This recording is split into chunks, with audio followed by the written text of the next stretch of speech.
তেহরানে বিক্ষোভের মাত্রা কিছুটা কমেছে এবং এর পেছনের বড় কারণ হল বাসিজ বাহিনীর মোতায়েন। এই বাহিনী ইসলামিক রিভলিউশনারি গার্ডস IRGC এর অধীনে কাজ করে। ইরানে জননিরাপত্তা বজায় রাখতে বাসিজ বাহিনীকে মাঠে নামানো হয়েছে। ফার্স্ট নিউজ এজেন্সির খবর অনুযায়ী ইরানের রাজধানী এখন কিছুটা শান্ত, যেখানে আগের রাতের তুলনায় আগুন ছড়া বিক্ষোভ অনেক কম।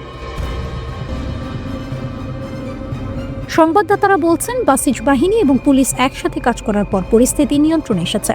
শহরের বেশিরভাগ এলাকায় শান্তি ফিরে এসেছে, তবে বিক্ষোভ এখনো পুরোপুরি বন্ধ হয়নি। কিছু ছোটখাটো সংঘর্ষ এখনো চলছে, কিন্তু আগের তুলনায় অনেক কম।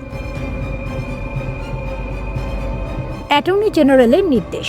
ইরানের অ্যাটর্নি জেনারেল মোহাম্মদ জাফর মোভাহেদি আজাদ দ্রুত বিচার প্রক্রিয়া ত্বরান্বিত করার নির্দেশ দিয়েছেন। তিনি বলেছেন, যারা আটক হয়েছে তাদের মামলা বিশেষ আদালতের মাধ্যমে দ্রুত নিষ্পত্তি করা হোক। তিনি বিক্ষোভকারীদেরকে বলেছেন, তারা জায়নিস্ট শাসকের হাতের খেলা। যারা এই বিশৃঙ্খলা ছড়াচ্ছে তারা অভ্যন্তরীণ বা বিদেশি কোনো সহযোগীর সাথে যুক্ত হোক বা শত্রু প্রচারের মাধ্যমে সক্রিয় হোক, সবাইকে দায়িত্ব নিতে হবে। এই আওতায় শত্রু প্রচারের মিডিয়া এবং সোশ্যাল মিডিয়া প্ল্যাটফর্মও পড়ে।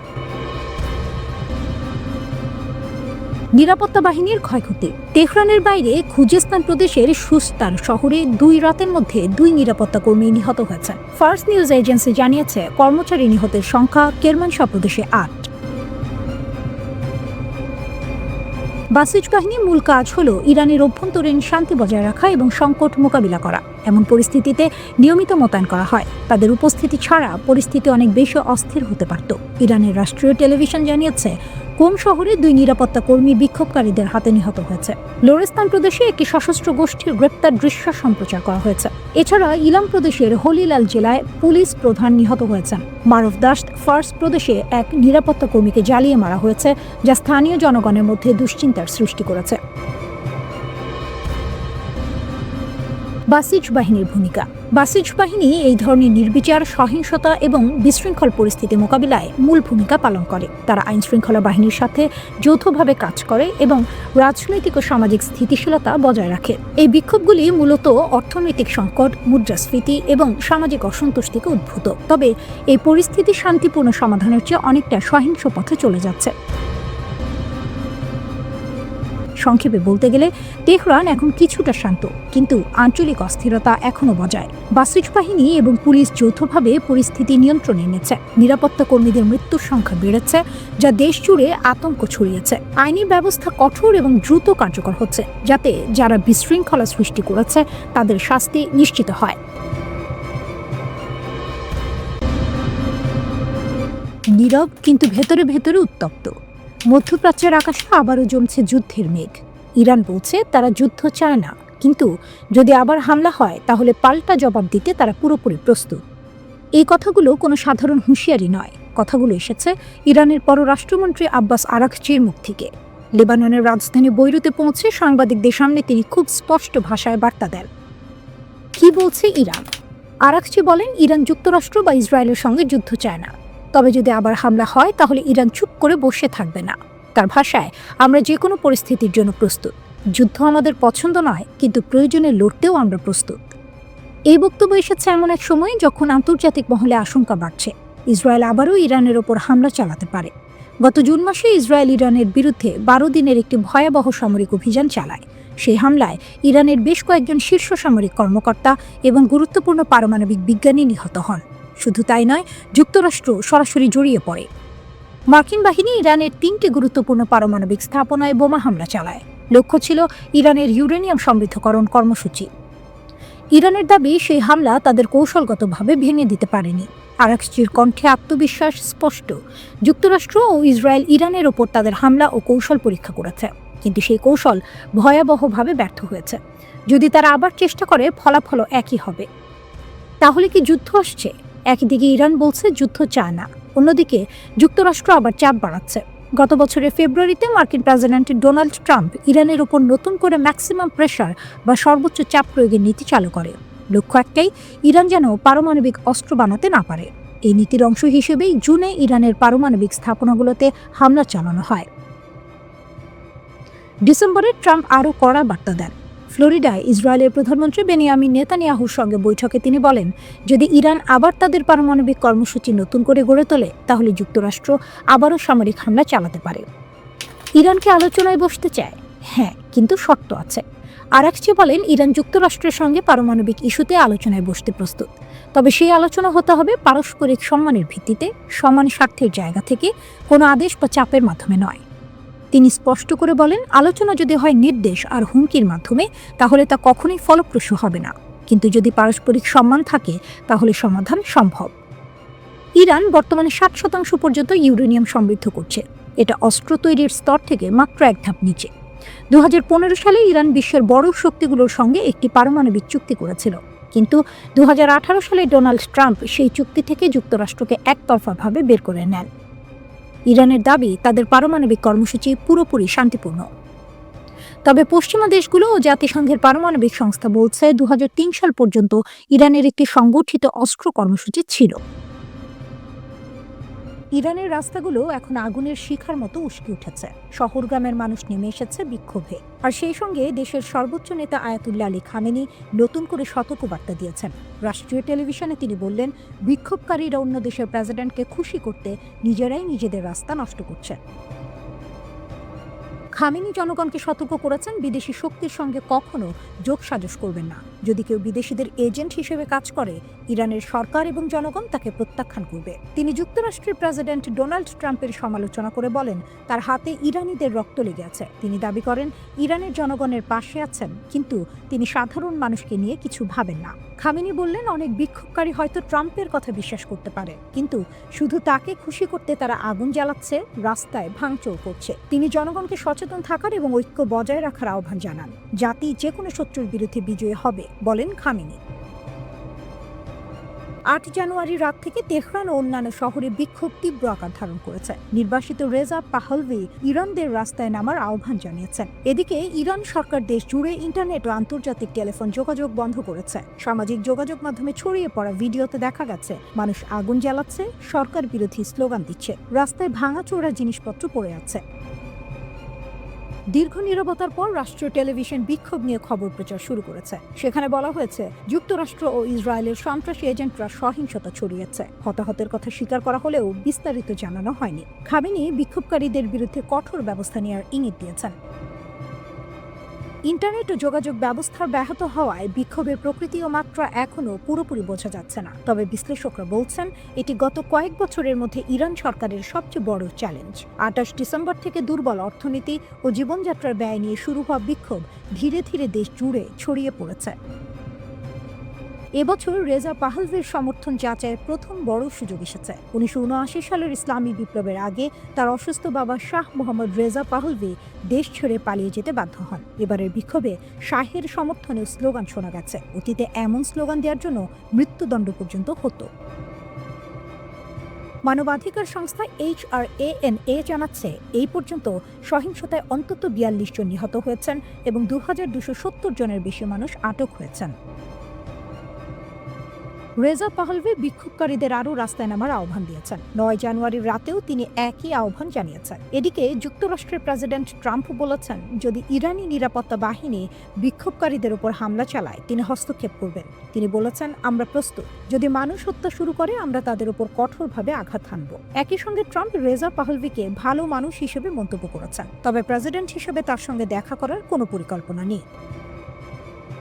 ইরানের সর্বোচ্চ নেতা খামেনি বলেন, দেশ শত্রুর কাছে আত্মসমর্পণ করবে না। 86 বছর বয়সী তিনি তার দীর্ঘ শাসনকালের সবচেয়ে অস্থির সময়ের মুখোমুখি, তবে তার সামনে কোনো সহজ পথ নেই। ইসরায়েলের প্রধানমন্ত্রী বেনিয়ামিন নেতানিয়াহু বলেছেন, ইরানি জনগণ তাদের ভবিষ্যতের নিয়ন্ত্রণ নিজের হাতে নিচ্ছে। এটি একটি সিদ্ধান্তমূলক মুহূর্ত।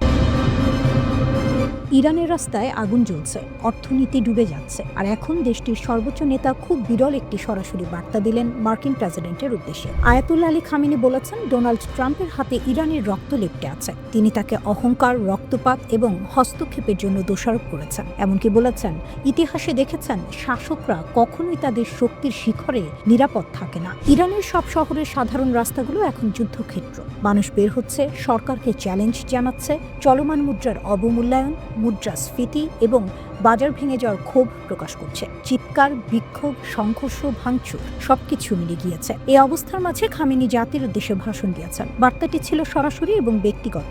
তিনি বলেন, কিছু ভিক্ষুক মার্কিন আগ্রহীর রাস্তায় আগুন জ্বালাচ্ছে। তিনি দাবি করেছেন, প্রবাসে থাকা কিছু নেতা এবং বিদেশি প্রভাব এই বিশৃঙ্খলা ছড়াচ্ছে। পাশাপাশি তিনি বিক্ষোভকারীদের সতর্ক করেছেন যে দেশের ক্ষতি করার মাধ্যমে কেউ বিদেশি শক্তিকে খুশি করতে পারবে না। ডোনাল্ড ট্রাম্পও প্রকাশ্যভাবে ইরানকে হুমকি দিয়েছেন। তিনি বলেছেন, যদি নিরস্ত্র নাগরিকদের উপর বল প্রয়োগ করা হয় তবে তেহরান তার মূল্য চুকাতে হবে। তিনি আরও উল্লেখ করেছেন, খামেনি কোথাও পালানোর চেষ্টা করছেন এবং পরিস্থিতি দ্রুত খারাপ হচ্ছে। ওয়াশিংটন ও তেহরানের মধ্যে উত্তেজনা এই মুহূর্তে খুবই তীব্র। ইরানের সংকটের মূল কারণ হলো অর্থনীতি। নিষেধাজ্ঞা, প্রশাসনিক ভুল এবং মুদ্রার মূল্যপতন সাধারণ মানুষকে সীমারেখার ধারে ঠেলে দিয়েছে। রিয়াল তীব্রভাবে দুর্বল হয়েছে, সঞ্চয় শেষ হয়ে যাচ্ছে এবং মৌলিক পণ্য ক্রয় করা কঠিন হয়ে যাচ্ছে। অর্থনৈতিক অসন্তোষ এখন রাজনৈতিক কর্তৃত্বের বিরুদ্ধে রূপ নিয়েছে। সংকট শুধু ইরানেই সীমাবদ্ধ নয়, এর প্রভাব আশেপাশের অঞ্চলেও পড়ছে। তুরস্কের এয়ারলাইন্স 17টি ফ্লাইট বাতিল করেছে। বিমান চলাচল স্থগিত করা নিরাপত্তা উদ্বেগ এবং অনিশ্চয়তার প্রমাণ দিচ্ছে। ইরানের ভিতরের পরিস্থিতি যখন ক্রমশ গাঢ় হচ্ছে, তখন এর প্রভাব পুরো অঞ্চলে ছড়িয়ে পড়ছে। ইরানের রাস্তায় খোলা চ্যালেঞ্জ, ছাদ, গলিপথ, ঘর এবং সড়ক। হাজার হাজার মানুষ বের হয়ে চিৎকার করছে, ডিক্টেটরের মৃত্যু হোক। কেউ ভয় পাচ্ছে না। এটার স্থানীয় অসন্তোষ নয়, এটা পুরো দেশের বিদ্রোহ। মার্কিন সেনাবাহিনী নজর রাখছে। সেন্টকম তেহরানে বিক্ষোভ ও সরকারের প্রতিক্রিয়া পর্যবেক্ষণ করছে। F-15E যুদ্ধ বিমান রুটিন রোটেশনের অংশ হিসেবে মোতায়েন করা হয়েছে। বড় কোনো সেনা সমাবেশ নেই, তবে সতর্ক সংকেত স্পষ্ট। ওয়াশিংটন সরাসরি ইরানের জনগণের সঙ্গে কথা বলছে। মার্কিন স্টেট ডিপার্টমেন্ট পারস্য ভাষায় বার্তা দিয়েছে, ইরানিদের তাদের অধিকার রক্ষার জন্য ধন্যবাদ জানাচ্ছে। প্রবাসী ক্রাউন প্রিন্স রেজা পালভি জাতিকে সমর্থন জানাচ্ছেন। তিনি বলেছেন, আরও মানুষ রাস্তায় আসুক। বিক্ষোভের আগুনে তেহরানের সরকারি ভবনও জ্বলে উঠেছে। রাষ্ট্রীয় টেলিভিশনও এই ছবি সম্প্রচার করেছে। এরপর দেশ জুড়ে ইন্টারনেট এবং ফোন ব্ল্যাকআউট, বাজার বন্ধ, বেজারগুলো। মানবাধিকার গ্রুপ বলছে অন্তত 41 জন নিহত, 2270 জন আটক। তবে বিক্ষোভ থেমে নেই। চিৎকার, আগুন সব মিলিয়ে ইরানের নেতৃত্ব এখন বছরের সবচেয়ে বড় পরীক্ষায়। পরবর্তী পদক্ষেপ ইরানের ভবিষ্যৎ নির্ধারণ করবে। ইরান জুড়ে অশান্তির আগুন এখন ছড়িয়ে পড়েছে। রাস্তায় হাজার হাজার মানুষ নেমে এসেছে। অর্থনীতি ডুবে যাচ্ছে, আর দেশের ধর্মীয় শাসক গোষ্ঠী এমন সময় স্থিতিশীলতা ফিরিয়ে আনতে পারছে না। বিদেশি চাপ ক্রমেই বাড়ছে। ডিসেম্বরে তেহরানে শুরু হওয়া ছোটখাটো ক্ষোভ এখন পুরো দেশের 31 প্রদেশে ছড়িয়ে পড়েছে। শুরু হয়েছিল রিয়ালের দরপতন নিয়ে ক্ষোভ থেকে। গ্র্যান্ড বাজারের ব্যবসায়ীরা হঠাৎ ক্ষুব্ধ হয়ে রাস্তায় নেমেছিলেন। ধীরে ধীরে তরুণেরা এই বিক্ষোভে যোগ দিয়েছে। তবে মাসা আমিনের সময়ে যেসব নারী ও কিশোর আন্দোলনের মুখপাত্র ছিলেন, এই বিক্ষোভে তারা তুলনামূলকভাবে কম দেখা যাচ্ছে। নতুন অস্থিরতা শুরু হওয়ার পর human rights activist news agency জানাচ্ছে, অন্তত 34 বিক্ষোভকারী ও 4 নিরাপত্তা কর্মকর্তা নিহত হয়েছে। 2200 জনকে গ্রেপ্তার করা হয়েছে। বিশ্লেষকরা বলছেন, এটি শুধু অর্থনৈতিক ক্ষোভ নয়, এটি বিদ্যমান শাসন ব্যবস্থার প্রতি জনগণের গভীর হতাশার প্রতিফলন। ইরানি কর্তৃপক্ষ বিক্ষোভ দমন করতে দ্বিমুখী কৌশল অবলম্বন করছে। তারা বলছে, অর্থনৈতিক বিক্ষোভ বৈধ এবং সংলাপের মাধ্যমে সমাধান হবে। তবে একই সঙ্গে রাজপথে সহিংস সংঘর্ষে কাঁদানে গ্যাসও ব্যবহার করা হচ্ছে। ধর্মীয় শাসকরা 5 দশক পরও যুব সমাজের প্রত্যাশার সঙ্গে নিজেদের নীতি মিলিয়ে চলতে হিমশিম খাচ্ছেন। রাজপথে তরুণরা শাসক গোষ্ঠীর আদর্শকামী নীতি মেনে চলতে চায় না। পোশাক বিধি থেকে শুরু করে বিদেশ নীতি, যা ইসলামী প্রজাতন্ত্রের মূল স্তম্ভ, তা 30 বছরের কম বয়সীদের কাছে গ্রহণযোগ্য নয়। তরুণরা মুক্তভাবে বাঁচতে চায়। মাসা আমিনি কেন্দ্রিক আন্দোলনের সময় যেসব নারী হিজাব বিধির বিরুদ্ধে সরব হয়েছিল, এবার অনেক নারী জনসম্মুখে হিজাব পরতে অস্বীকৃতি জানাচ্ছেন। চলমান বিক্ষোভে মানুষ আঞ্চলিক সশস্ত্র গোষ্ঠীর প্রতি তেহরানের সমর্থনকে নিন্দা করছে। তারা স্লোগান দিচ্ছে, গাজা নয়, লেবানন নয়, আমার জীবন ইরানের জন্য। এতে দেখা যাচ্ছে দেশের মানুষের আশা ও শাসক গোষ্ঠীর অগ্রাধিকারের মধ্যে দূরত্ব কতটা। ইরানের আঞ্চলিক প্রভাবও কমে গেছে। গাজায় হামাস, লেবাননে হিজবুল্লাহ, ইয়েমেনে হুথি, ইরাকে মিলিশিয়াদের উপর আঘাত এবং সিরিয়ার শাসক বাশার আল আসাদের ক্ষমতাচ্যুত হওয়ার প্রভাব পড়েছে। ইসরায়েলের হামলাও এ অঞ্চলে উত্তেজনা বাড়িয়েছে। সর্বোচ্চ নেতার সামনে সহজ পথ নেই। ভাতাঙ্কা বলেন, পূর্বের মতো দমন পীড়ন এবং সামান্য ছাড়ের কৌশল এবার কার্যকর হচ্ছে না। পরিবর্তন অনিবার্য মনে হচ্ছে। সরকারের পতন হতে পারে, তবে নিশ্চিত নয়। মধ্যপ্রাচ্যের অন্যান্য দেশে দেখা গেছে দীর্ঘকাল ক্ষমতায় থাকা শাসকরা কেবল তখনই পতিত হয় যখন বিক্ষোভ ও সামরিক হস্তক্ষেপ একত্রে ঘটে। যুক্তরাষ্ট্রের প্রেসিডেন্ট ট্রাম্প বলেছেন, নিরাপত্তা বাহিনী যদি নিরস্ত্র বিক্ষোভকারীদের উপর গুলি চালায় তিনি সমর্থন জানাবেন। তবে ইরানের সাধারণ মানুষ চায় না বিদেশি হস্তক্ষেপ, তারা চায় শান্তিপূর্ণ জীবন, বন্ধুত্ব এবং স্বাধীনতা। ইরানের সর্বোচ্চ নেতা আয়াতুল্লাহ আলী খামিনি বলছেন, দেশ শত্রুর কাছে আত্মসমর্পণ করবে না। তবে ৮৬ বছর বয়সী এই নেতা এমন একটি সময়ের মুখোমুখি যেখানে তার নীতি, পারমাণবিক ক্ষেপণাস্ত্র এবং বিদেশি প্রভাব সব চ্যালেঞ্জের মুখোমুখি। ইসরায়েলের প্রধানমন্ত্রী বেনিয়ামিন নেতানিয়াহু বলেছেন, ইরানি জনগণ তাদের ভবিষ্যতের নিয়ন্ত্রণ নিজের হাতে নিচ্ছে, এটি একটি সিদ্ধান্তমূলক মুহূর্ত। সমুদ্রে ট্যাঙ্কার, আকাশে ক্ষেপণাস্ত্র, বিশ্ব কি আরেকটি বড় যুদ্ধে ঢুকে পড়েছে? একটু ভাবুন, একদিকে উত্তর আটলান্টিকের খোলা সমুদ্রে মার্কিন নৌবাহিনী একটি রুশ পতাকাবাহী তেল ট্যাঙ্কার দখল করছে, আর ঠিক কয়েক ঘন্টার মধ্যেই ইউক্রেনের আকাশে নেমে আসছে রাশিয়ার ক্ষেপণাস্ত্র। ফলাফল, পুরো শহর অন্ধকার, মানুষ বিদ্যুৎহীন, ঠান্ডার মধ্যে হাসপাতাল চলছে জেনারেটরে। এটা কি কাকতালীয়, নাকি এটা ছিল একেবারে হিসাব করে দেওয়া বার্তা? ইউক্রেন অন্ধকারে, ইউরোপ শঙ্কায়। ৭ জানুয়ারি রাশিয়া ইউক্রেনের দক্ষিণ পূর্বাঞ্চলে বড় ধরনের হামলা চালায়। দনিপ্রোপেট্রোপস্ক আর জপোরিঝোপিয়া দুটি অঞ্চল প্রায় পুরোপুরি বিদ্যুৎহীন হয়ে পড়ে। হাজার হাজার বাড়ি, দোকান, অফিস অন্ধকারে ডুবে যায়। রয়টার্স জানাচ্ছে, সবচেয়ে ভয়াবহ অবস্থা ছিল হাসপাতালগুলোতে। জীবন বাঁচাতে বাধ্য হয়ে তারা রিজার্ভ পাওয়ারে চলে যায়। জরুরি পরিষেবার কর্মীরা সারা রাত চেষ্টা করেন বিদ্যুৎ আর পানি ফেরাতে, কিন্তু তীব্র তুষারপাত আর হিমাঙ্কের নিচে তাপমাত্রা পরিস্থিতি আরও জটিল করে তোলে। ইউক্রেনের প্রধানমন্ত্রী স্পষ্ট ভাষায় বলেন, প্রতিদিনই আমাদের বিদ্যুৎ ব্যবস্থার উপর হামলা হচ্ছে। কর্মীরা চরম পরিস্থিতিতে কাজ করছেন। আবহাওয়া আরও খারাপ হলে বিপর্যয় বাড়বে। এমনকি বিমান হামলার সাইরেন পর্যন্ত বন্ধ হয়ে যায়, মানে ক্ষেপণাস্ত্র আসলেও মানুষ আর সতর্ক সংকেত পাবে না। এবার সমুদ্রে আগুন, রাশিয়া বনাম যুক্তরাষ্ট্র। এই হামলার কয়েক ঘন্টা আগেই ঘটে আরেক নাটকীয় ঘটনা। যুক্তরাষ্ট্র উত্তর আটলান্টিকে একটি রুশ পতাকাবাহী তেল ট্যাঙ্কার বেলা 1 দখল করে নেয়। অভিযোগ, জাহাজটি নিষেধাজ্ঞা ভেঙে ভেনেজুয়েলা, রাশিয়া আর ইরানের জন্য তেল পরিবহন করছিল। এটাকে বলা হচ্ছে শ্যাডো ফ্লিট, চুপিসারে নিষিদ্ধ তেল বাণিজ্যের নেটওয়ার্ক। মার্কিন কর্মকর্তারা জানান, ডিসেম্বর থেকে এই জাহাজটিকে ধাওয়া করা হচ্ছিল। শেষ পর্যন্ত আদালতের ওয়ারেন্ট দেখিয়ে জব্দ করা হয়। যুক্তরাজ্য এই অভিযানে যুক্তরাষ্ট্রকে সহায়তা করে। রাশিয়া ক্ষুব্ধ। মস্কোর দাবি, আন্তর্জাতিক আইনে এটা অবৈধ। তারা বলে, অন্য দেশের পতাকাবাহী জাহাজে শক্তি প্রয়োগের অধিকার কারণে। হোয়াইট হাউসের বার্তা, আমরা থামব না। হোয়াইট হাউসের মুখপাত্র ক্যারোলিন লিভিট স্পষ্ট করে দেন, এটা মার্কিন নিষেধাজ্ঞা প্রয়োগের অংশ। এই প্রশাসন শ্যাডো ফ্লিট মেনে নেবে না। জাহাজটি জব্দ করা হয়েছে আদালতের আদেশে। প্রয়োজনে ক্রুদের যুক্তরাষ্ট্রে এনে বিচার হবে। অন্যদিকে যুক্তরাজ্যের প্রতিরক্ষামন্ত্রী জন হিলি বলেন, এই জাহাজ ভুয়া পতাকা ব্যবহার করছিল। ইরান ও রাশিয়ার সঙ্গে এর গভীর যোগাযোগ আছে। এটি বৈশ্বিক নিরাপত্তার জন্য হুমকি। বড় প্রশ্ন, এটা কি প্রতিশোধ? টাইমলাইনটা লক্ষ্য করুন। যুক্তরাষ্ট্র রুশ ট্যাঙ্কার জব্দ করল, কয়েক ঘন্টার মধ্যে ইউক্রেনে ভয়াবহ হামলা, পুরো অঞ্চল অন্ধকারে। প্রমাণ নেই, কিন্তু প্রশ্ন আছে। এটা কি পুতিনের বার্তা? সমুদ্রে হাত দিলে স্থলে। সমুদ্রের বুকে চোখের আড়ালে নীরবে চলা এক ধাওয়া, সপ্তাহের পর সপ্তাহ নজরদারি। হঠাৎ একদিন উত্তর আটলান্টিক মহাসাগরে মার্কিন সামরিক বাহিনীর হেলিকপ্টার নামল একটি তেলবাহী জাহাজের উপর। জাহাজটির নাম তখন মারিনারা। আগে যার নাম ছিল বেলা 1। রাশিয়ার পতাকা উঠছিল মাস্তুলে। সেখান থেকেই শুরু হয় নতুন এক আন্তর্জাতিক উত্তেজনা। যুক্তরাষ্ট্রের দাবি, এই ট্যাঙ্কারটি ছিল তথাকথিত শ্যাডো ফ্লিটের অংশ, অর্থাৎ এমন জাহাজ যেগুলো আন্তর্জাতিক নিষেধাজ্ঞা এড়িয়ে তেল পরিবহন করে। মার্কিন কর্মকর্তাদের মতে, মারিনারা ভেনেজুয়েলা, রাশিয়া ও ইরানের মতো নিষেধাজ্ঞার আওতায় থাকা দেশগুলোর তেল বহন করছিল। শুধু তাই নয়, জাহাজটি নাকি বারবার নাম বদলেছে, রং পাল্টেছে, ট্রান্সপন্ডার বন্ধ রেখেছে, যাতে স্যাটেলাইট নজরদারি এড়িয়ে চলা যায়।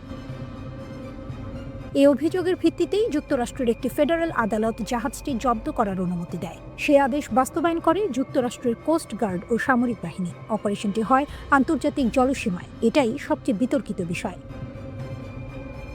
রাশিয়ার বক্তব্য একেবারেই আলাদা। মস্কোর দাবি, এটি ছিল একটি বেসামরিক জাহাজ, আন্তর্জাতিক আইন মেনেই চলছিল। আন্তর্জাতিক জলসীমায় রাশিয়ার পতাকাবাহী জাহাজে এই ধরনের অভিযানকে তারা বলছে অগ্রহণযোগ্য উস্কানি। রুশ পররাষ্ট্র মন্ত্রণালয়ের মতে এতে আন্তর্জাতিক নৌ পরিবহন ব্যবস্থা এবং সমুদ্রের স্বাধীনতা মারাত্মক হুমকির মুখে পড়েছে। এই ট্যাঙ্কারে মোট ২৮ জন নাবিক ছিলেন। তাদের মধ্যে ১৭ জন ইউক্রেনীয়, ৬ জন জর্জিয়ান, ৩ জন ভারতীয় এবং ২ জন রুশ নাগরিক। জাহাজে ওঠার পর যুক্তরাষ্ট্র রুশ ২ নাবিককে আটক করে। এখানেই পরিস্থিতি আরও ঘোলাটে হয়ে ওঠে। রাশিয়া সরাসরি যুক্তরাষ্ট্রের কাছে প্রতিবাদ জানায়। বিষয়টি দ্রুত রাজনৈতিক স্তরে পৌঁছে যায়। অবশেষে রাশিয়ার আবেদনের পর যুক্তরাষ্ট্রের প্রেসিডেন্ট ডোনাল্ড ট্রাম্প সিদ্ধান্ত নেয় আটক ২ রুশ নাগরিককে মুক্তি দেওয়া হবে। রাশিয়ার পররাষ্ট্র মন্ত্রণালয়ের মুখপাত্র মারিয়া জাখারোভা এই সিদ্ধান্তকে স্বাগত জানান এবং প্রকাশ্যে যুক্তরাষ্ট্রের নেতৃত্বকে ধন্যবাদ দেন। রাশিয়ার বিশেষ দূত কিরিল দিমিত্রিয়েভ বলেন, প্রেসিডেন্ট ট্রাম্প ব্যক্তিগতভাবেই রুশ নাগরিকদের মুক্তির নির্দেশ দিয়েছেন। মস্কো এখন দ্রুত তাদের দেশে ফিরিয়ে আনার প্রস্তুতি নিচ্ছে। তবে নাবিক মুক্তি পেলেও মূল সংকট কাটেনি, কারণ জাহাজটি এখনও যুক্তরাষ্ট্রের নিয়ন্ত্রণে। রাশিয়ার অভিযোগ, এই অভিযান আসলে একটি বিপজ্জনক দৃষ্টান্ত তৈরি করল। আজ একটি রুশ জাহাজ, কাল অন্য দেশের। আন্তর্জাতিক জলসীমায় শক্তির জোরে যদি এভাবে জাহাজ দখল করা হয়, তাহলে বৈশ্বিক বাণিজ্য ও নৌ নিরাপত্তা কোথায় দাঁড়াবে? এই ঘটনার সময় উত্তেজনা আরও বেড়ে যায় যখন খবর আসে জাহাজটির আশপাশে একটি রুশ সাবমেরিন এবং একটি যুদ্ধ জাহাজ অবস্থান করছিল। যদিও সরাসরি কোনো সংঘর্ষ হয়নি, তবে পরিস্থিতি যে কতটা স্পর্শকাতর ছিল তা সহজেই বোঝা যায়। যুক্তরাষ্ট্রের পক্ষ থেকে homeland security secretary Kristi Noem এই অভিযানের প্রশংসা করেন। তার ভাষায়, এটি ছিল নিষেধাজ্ঞা বাস্তবায়নের জন্য একটি সুনির্বাচিত ও সমন্বিত অপারেশন। যুক্তরাজ্যও স্বীকার করেছে তারা এই অভিযানে লজিস্টিক সহায়তা দিয়েছে। বিশ্লেষকরা বলছেন, সাম্প্রতিক সময়ে এটি সম্ভবত প্রথম ঘটনা যেখানে যুক্তরাষ্ট্র সরাসরি একটি রুশ পতাকাবাহী জাহাজ দখল করল। নাবিক মুক্তি হয়তো সাময়িকভাবে উত্তেজনা কমাবে, কিন্তু আসল প্রশ্নটা রয়ে গেল, আন্তর্জাতিক জলসীমায় ক্ষমতার সীমা কোথায়? নিষেধাজ্ঞা মানাতে গিয়ে কি বিশ্ব ধীরে ধীরে সমুদ্রের নতুন সংঘাতের দিকে এগোচ্ছে?